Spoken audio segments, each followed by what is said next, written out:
तो जय हिंद, वंदे मातरम। मैं आपके साथ जायसवाल सर, आप सभी का स्वागत अभिनंदन है टीटी फैमिली शिक्षकों के परिवार जायसवाल कोचिंग सेंटर पर पावर्ड बाई शिक्षा ही प्रकाश है। टीचर एलिजिबिलिटी टेस्ट फैमिली में आप सभी का वेलकम है। जायसवाल सर आप सभी का अभिनंदन स्वागत करते हैं। बात करेंगे आज की क्लास में हिंदी एमसीक्यूज आपका चल रहा है बाई जायसवाल सर। इसमें हम 25 प्रश्न करेंगे। 25 में से आप लोगों को जितना भी फीडबैक हो आप लोगों को कमेंट के माध्यम से अवश्य बताना है। बाकी इसके पहले सीडीपी की क्लासेस चल रही हैं जिसका आई बटन पे यहाँ पे ऑलरेडी लिंक दे दिया गया है।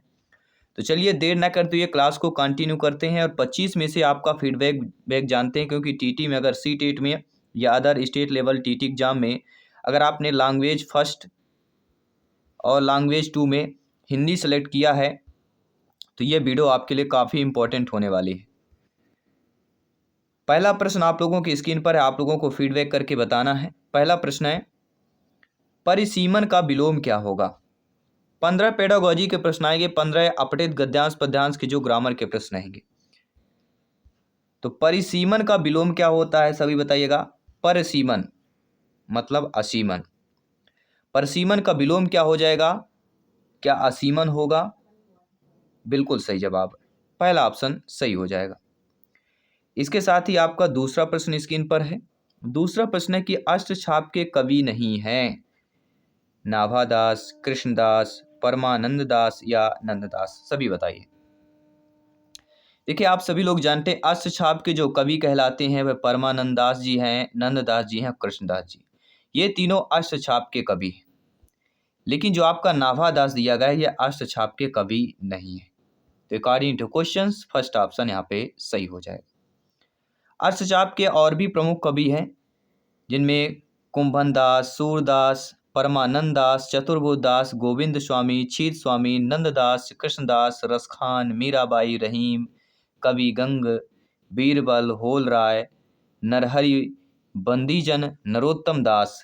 ठीक है, अक्सर जो है नाम में देखेंगे ज़्यादातर दास लगा हुआ है अंतिम में। तो ये एक अलग पहचान है आपकी अष्टछाप के प्रमुख कवियों की।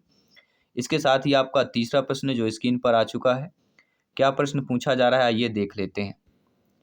सुत शब्द को स्त्रीवाचक बनाने के लिए किस प्रत्यय का प्रयोग किया जाएगा। जी हाँ, सुत शब्द दिया गया है, इसको हमें क्या बनाना है, स्त्रीवाचक शब्द बनाना है।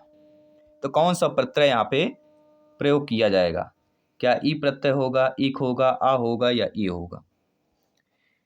देखिए सुत शब्द को अगर स्त्रीवाचक बनाना है तो प्रत्यय लगाना है।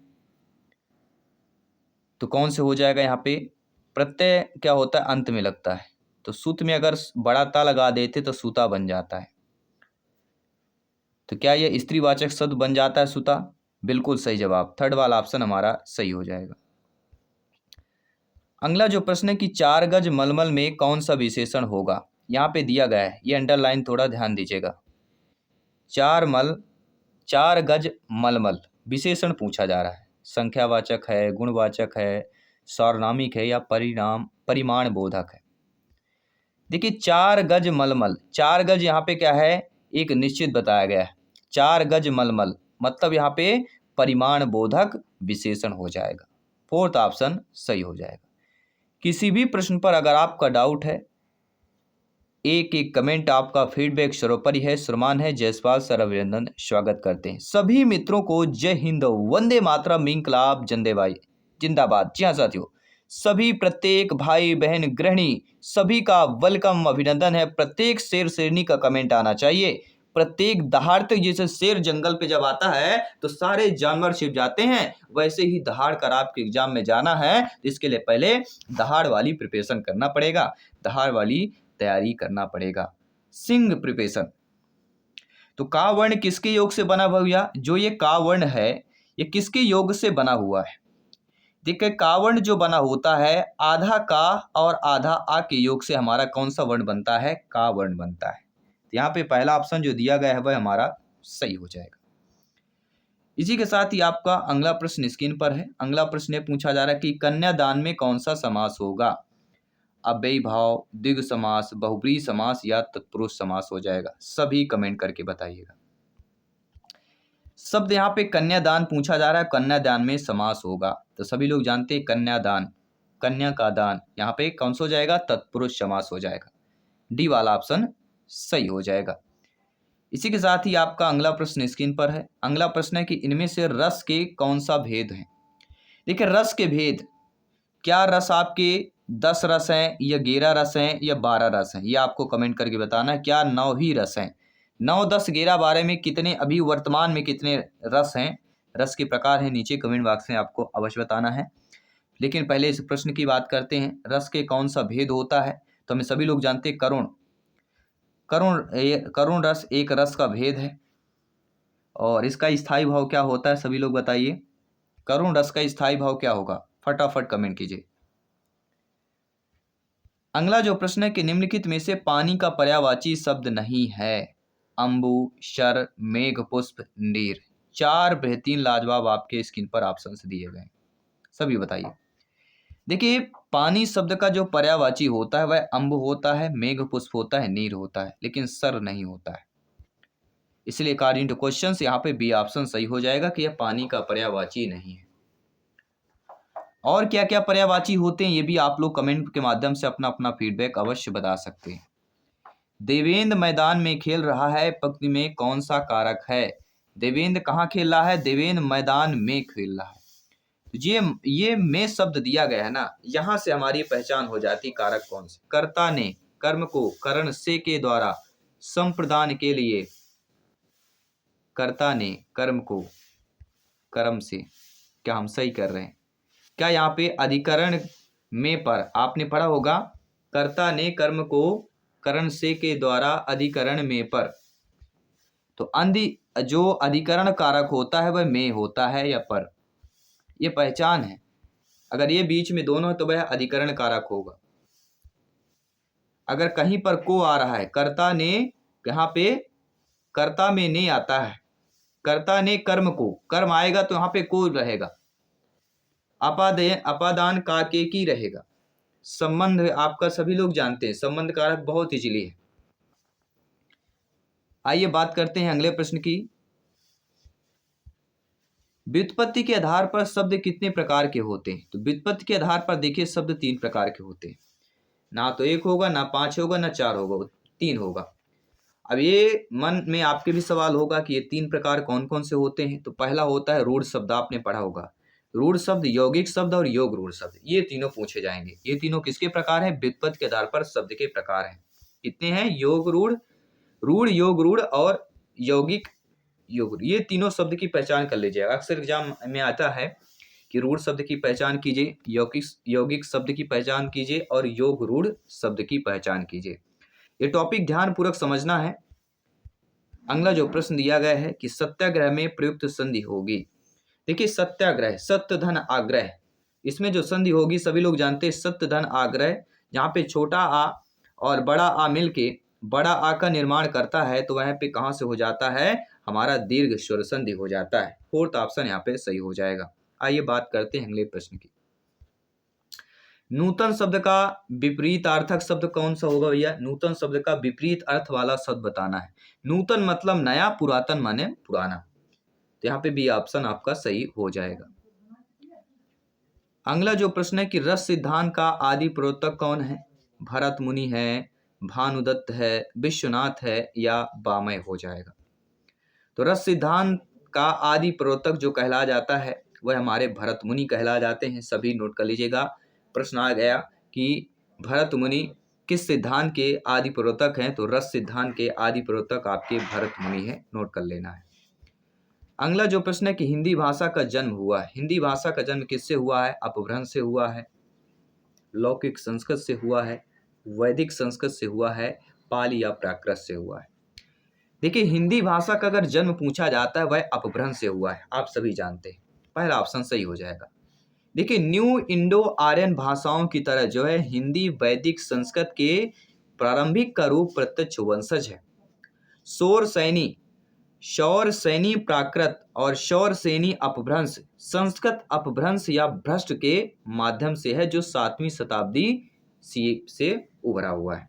तो अपभ्रंश की बात करते हैं। कोई भी डाउट हो बेफिक्र कमेंट कीजिए, आपका एक एक कमेंट फीडबैक सर्वोपरि है शर्मान है। जायसवाल सर आप सभी का अभिनंदन स्वागत करते हैं। साथियों मौन का विलोम बताना है, बहुत इजीली प्रश्न है। मौन का विलोम क्या हो जाएगा भैया? सभी आप लोग जानते हैं मौन का जो विलोम होता है वो होता है मुखर। मौन मतलब शांत रहना।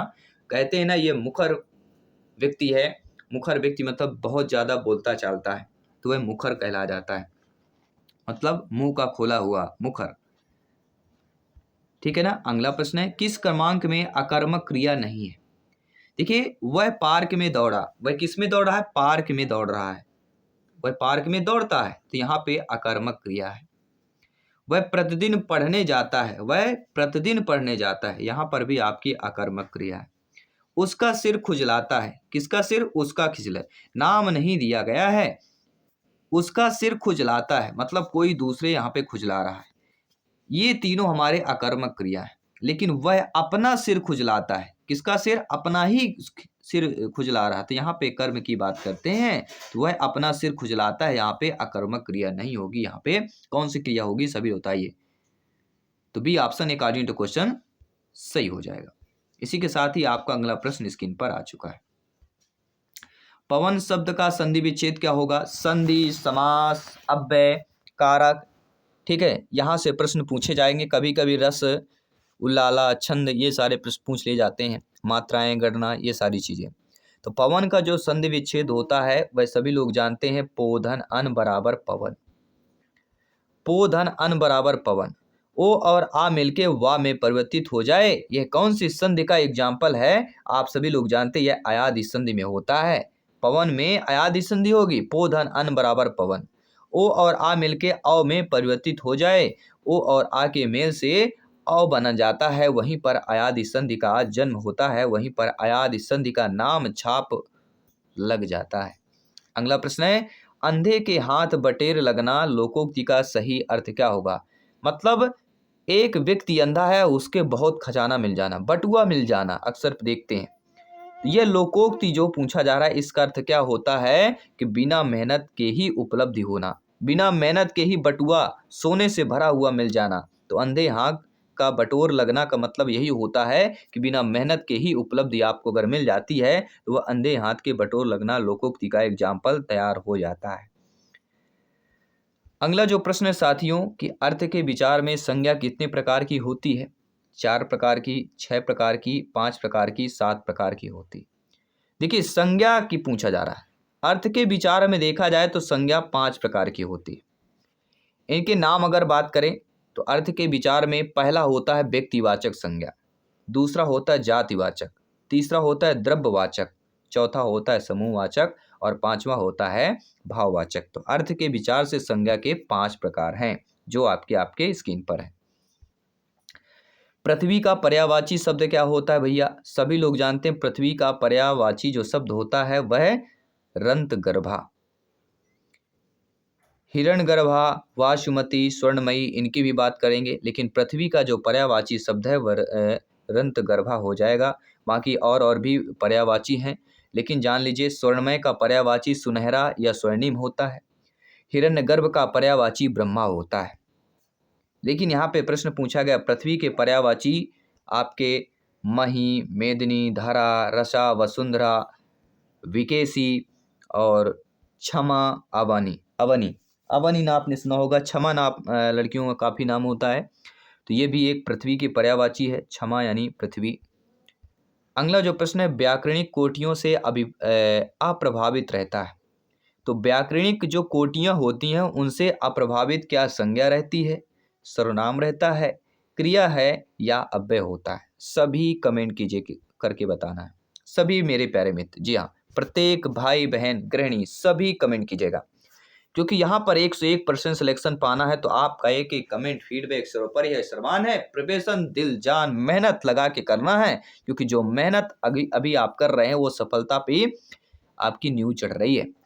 प्लस एक एक नंबर बढ़ती जा रही सफलता की नींव। जब सफलता की नींव मजबूत होती है तो कितना भी विशाल वृक्ष खड़ा हो जाए, कितना वह विशाल घर मकान खड़ा हो जाए, वह कभी डगमगाता नहीं है। इसलिए मेहनत आज से भी से लग जाइए।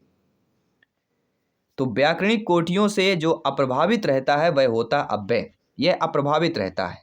बाकी संज्ञा, सर्वनाम, क्रिया, ये तीनों व्याकरणिक जो कोटियां होती हैं इनसे प्रभावित होती हैं, लेकिन अव्यय जो है अप्रभावित रहता है, ये प्रभावित नहीं होता है।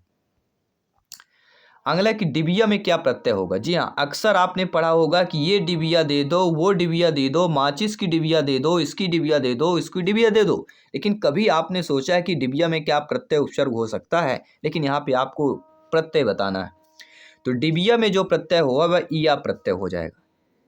डिब धन ईया बराबर डिबिया, तो ईया प्रत्यय यहाँ पे आपका हो जाएगा। मूल शब्द यहाँ पे क्या हो जाएगा? डिब, और ईया प्रत्यय लग जाएगा तो डिबिया आपका शब्द बन जाता है।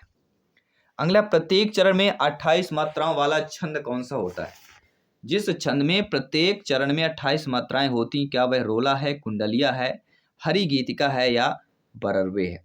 सभी बताइए। देखिए साथियों, प्रत्येक चरण में जहां पर 28 मात्राएं होने वाला छंद होता है वह कहलाता है हरि गीत का। ठीक है, यहाँ पे हरि गीत का हो जाएगा, सी वाला ऑप्शन सही हो जाएगा। अगला जो प्रश्न है कि साध्व आचरण का संधि विच्छेद किस क्रम में है? साध्वाचरण, तो साध्वाचरण मतलब साधु का आचरण, क्या हो जाएगा यहाँ पे? साध्वाचरण का संधि विच्छेद साधु धन क्या हो जाएगा? आचरण हो जाएगा। तो यहाँ पे राइट ऑप्शन क्या हो जाएगा? पहला ऑप्शन सही हो जाएगा। अगर डाउट है बेफिक्र आप लोग कमेंट कर सकते हैं। 2500 प्रश्न स्क्रीन पर आ चुका है कि किस शब्द में बहुव्रीहि समास नहीं है? आप सभी लोग जानते हैं, क्या वह सप्ताह है, हस्तलिखित, मेघनाद, यश प्राप्त? 3 ऑप्शन बहुव्रीहि समास के उदाहरण है, एक ऑप्शन नहीं है, वो आपको कमेंट करके बताना है। ये प्रश्न आप सभी के लिए मॉक क्वेश्चन के रूप में दिया जा रहा है। आपको कमेंट करके बताना है कि इस एमसीक्यूज में हिंदी के पहला जो एमसीक्यूज है, इसने 25 में से प्रश्नों में से 25 क्वेश्चनों में से आपका फीडबैक क्या है, आपका स्कोर क्या है, सभी कमेंट करके बताइएगा। मैं आपके साथ जयसवाल सर मिलता हूँ आपके इंग्लिश क्लास पर। सभी मित्रों को जय हिंद, वंदे मातरम, शुभ रात्रि।